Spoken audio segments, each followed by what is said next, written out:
What'd I tell ya? Star Trek is a niche of a niche of a niche, and I miss my niche.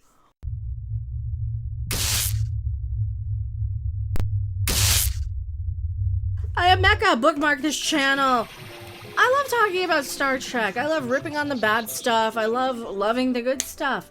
And, well, as much as I still lump all this Chris Pine stuff in with the bad stuff, bookmark this channel. Nobody will tell you about it. YouTube does not like people with opinions. No, they don't. They like the most generic, bland, cookie cutter, whatever. Cancel. All right, Chris Pine, take 500 or 2. Doesn't want Paramount to chase the $1 billion box office for Star Trek 4. You know, the one that they were never ever doing and weren't doing. Now it looks like they had finally talked to the cast. Do you remember how they didn't even tell the cast about it? They just assumed they could kind of like pressure them into it by announcing it first, and nobody had even been contacted. That's what they're talking about here. He doesn't want it to be the $1 billion box office. That's what we've been saying. We've been saying that for years on all the old panel shows that we used to do.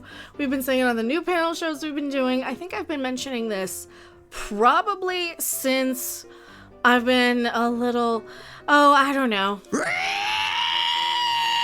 about the Star Trek movies. You know, ever since I've been reading about the Star Trek movies, I've been saying, why are they trying for this Marvel money? Why are they trying for this $1 billion? Is that what they're doing? They're trying to get this $1 billion each time? Because Star Trek, it is a niche of a niche of a niche. Nothing wrong with having a niche. Sometimes niches are fun. You got little niche groups of people who might be smarter than everybody else, who might like something a little bit more intellectually engaging, rather than pew-pew, you know, shoot 'em outs on the bridge. Shoot 'em outs, shoot 'em ups, shootouts. It's a shoot 'em out. That's a new thing that I made up. Paramount, because that's what happens when you go pew pew pew around a spaceship, isn't it? You know, because you could just get sucked right out the thing. Paramount plans to release their next Star Trek feature film in time for Christmas 2023 without even telling the stars or negotiating it with them, without a script, without a writer. I don't even think they have a director. I think JJ is just producing. When I was a kid, I never liked Star Trek when I was a kid. Which will bring the Kelvin crew back together for a follow-up to Star Trek Beyond, which nobody remembers. Apparently Idris Elba was in it. I don't have any memory of it. Members of the cast have been expressing excitement over the project, including star Chris Pine. I don't think he is. He was the one who walked out and said he wouldn't do it last time because they wouldn't pay him enough. Certainly Chris Hemsworth was also in that camp because Chris Hemsworth was supposed to play his father again. But they wouldn't pay them enough. But the man who plays Captain Kirk is now speaking out about Paramount having realistic box office expectations. We've been saying that too for a long time. Everyone excited, but still waiting for that script. We're waiting. This is one of those, they'll just be right. They're trying to McDonaldize Star Trek now.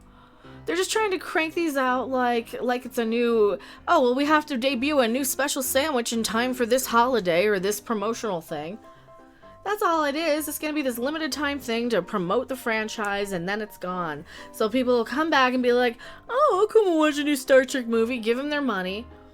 It promotes the stuff. It gets all the crappy TV shows that are going on in people's memories. And yeah, it's just, can't they buy stock or something? Can't they do something better with their money than wasting my time by making a bad movie? These movies, we know that they're there to be an investment, right? They take $100 million or something, they throw it into production, and they want all that money back, and then some more. Why can't they open a restaurant? Why can't they buy Dogecoin or something? Why do they have to make us suffer with a bad Star Trek thing?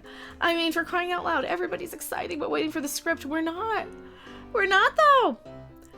In an interview with Deadline, Chris Pine gave us another update on the status of the movie with a bit more detail than in the previous comments. He still hasn't seen the script because they haven't written one yet, but he's been having meetups about the project and remains enthusiastic that they'll pay him what he's worth and that they won't make it a dumb box office bomb again. I met the director, Matt Shackman. Oh, they have a director now, who I really like. I met a producer on it that I really like. I know JJ Abrams is involved in it in some respects. I met the new people over at Paramount, which is many different kind of relations. I really liked them. Everybody seems excited about the prospect of it. There's simply just no... I don't have a tangible script to look at. So they have a few people that are like, oh yeah, we'll do this if we can. They don't have a script. Rob, they don't have a script. No, of course not. For the Star Trek. They're not going to have a script. No. Conceptually, I love it. I love Star Trek. Again, I love the messaging of it. I love the character. I love my friends with whom I get to play. It's a great gig. I mean, it's a gig I've had, working and not working for 15 plus years. It's cemented the career that I have now. I'm honored to be a part of it. It's giving me so much. I think there are plenty of stories to tell in it. He's just trying to kiss their butts to get a bigger paycheck. I think Paramount released the Tree. Yeah, might as well be Tree films. The 3 Trek films between 2009 and 2016 and struggled to find a way to move forward with the film franchise after Beyond underperformed. Yep. That's because they're bad movies. That's because they're not Marvel movies. In the same year, Captain America's Civil War. Captain Marvel. What are we talking about, Captain Marvel? No, not Captain Marvel. It's never Captain Marvel. It is never, ever, ever, ever, ever going to be Captain Crapping Marvel. Drop the taco. Get in the car. No, it's not going to be Captain Marvel. Is that like a personal attack or something? Captain America's Civil War made over $1.1 billion. Beyond only made $343 million. Yeah, that's because they're well, this is exactly what everybody's been saying. He's saying it here too. It was always this $1 billion mark because Marvel was making $1 billion. Billion. We struggled with it because Star Trek, for whatever reason, its core audience is rabid. Like rabid, as you know.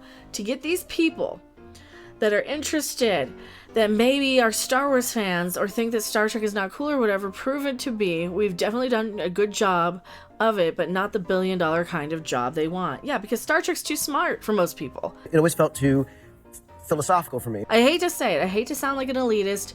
I hate to sound, but you're not going to have a lot of people who are coming into Star Trek basically with the brain power of, oh, they make things go. Things that make us go. Oh, pew pew, bang bang, fly through space. And that's kind of the crowd that they want. You know, they want the people who are gonna be entertained by, Drop the taco. Get in the car. you know, dumb stuff. And that's never been the Star Trek crowd. I couldn't get it. I've always thought that Star Trek should operate in a zone that's smaller. You know, it's not a Marvel appeal. It's like, let's make the movie for the people that love this group of people, that love the story, that love Star Trek. Let's make it for them. And then if people want to come to the party, great. But make it for a price and make it so that if it makes $500 million, that's really good. So, I mean, if I had my business suit on, that's what I would do, but I don't know where that is. That's all above my pay grade. Yeah, sadly, and we've been saying this time and time again, pretty much any panel show where I've talked about these Star Trek movies. They want, and here it proves it. It's right there. It proves it. That they want that $1 billion mark. The goal was to make a movie for moviegoers, not just for Star Trek fans. Film that grosses $400 million, $500 million, or maybe $600 million, which would be a bit more than the inflation-adjusted box office of Into Darkness, can certainly turn a profit. It can keep the budget, if it can keep the budget under control. That would include actor compensation, and it was the studio's request to cut Pine's salary that stalled the previous attempts or the follow-up to Beyond. Hopefully Pine, Paramount, and Abrams can find the right solution. Yeah, they want to budget a popcorn movie for excitement, but not break the bank, where anything short of $1 billion would be seen as a failure. Well, we've kind of all known that they all try for this $1 billion mark. I don't think they can do it with a Star Trek movie because Star Trek is too thinky. Star Trek at its nature is just too thinky. It doesn't, like, there's nothing really memorable about the third one. Not in my opinion, anyway. Nope, I don't think there's enough interest in Trek to draw $1 billion. Well, I think you could have enough interest in Trek, but the fact is, you have Star Trek cruises, where, you know, people can just go and hang out with all the stars of Star Trek. I mean, it was a TV show. It was never a major motion picture franchise, at first. It was a TV show, a few movies, and a TV show, and a TV show, and a TV show. And you get the movies as like a little bonus treat. You know, they were never really designed to be these giant. As I'm looking at my Generations poster here from Jack in the Box from 1995, right? I don't even think that they were ever really designed to be billion-dollar, well, like blockbuster movies then. Every time I'd see a Star Trek movie in the theater, they were never at the big, like, you know, you had your big theaters and then you had like your little theaters you had to go a couple towns over for. They were always in the smaller theaters. They were always kind of in the, all right, well, these are, you know, your huge big budget movies, and then here's your kind of medium tier movies, and then you had your little B movies that did nothing. They were always kind of in the lower tier, and that's definitely the problem with a lot of these modern movies is they want franchises out of everything. They want... And it gets so uninteresting to have every single movie to be a series, a franchise. Everything has to be a Harry Potter, a Marvel, a DC, a Hunger Games, a something, right? And it just gets kind of old. JJ, everything you touch is turned to crap, right?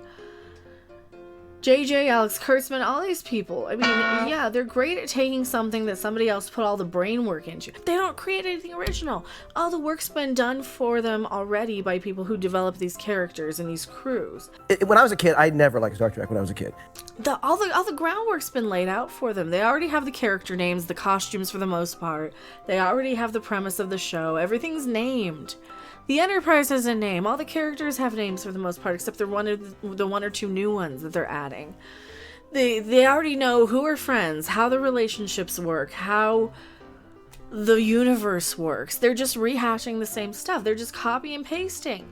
They didn't create any of this. And that's such a huge irritant for me for all of these reboots and remakes and continuations and all of this stuff is that you're basically tracing somebody else's work and continuing it without having any of the startup, any of the. It's like going in and buying out a small business. This is exactly the McDonald'sization of our favorite franchises, and it's just getting really tiresome, isn't it?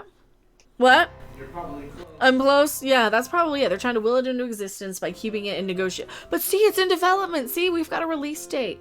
And then nothing will happen because they won't pay Chris Pine enough. They're going to have unrealistic expectations. They've got a story idea. They've got a concept, but they don't have a script. Oh, it's going to be bad.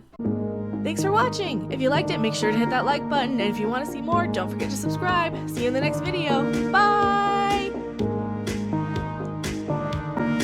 I stopped listening to you when you said you didn't like Star Trek.